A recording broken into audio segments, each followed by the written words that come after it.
சேர்ந்து செதுக்குன ஈரநலம் இது பாறையா வாழும் வரையிலும் நீயும் விதைக்கிற கடமை இருக்கு கேளையா கோடி விளக்காயேந்தி கிடந்த வீடு இருண்டது ஏனையா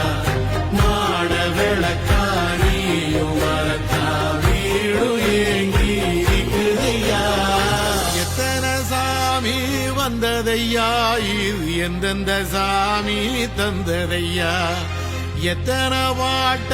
சொன்னதையா அத சுத்துற பூமி கண்டதையா அழிச்சு வீச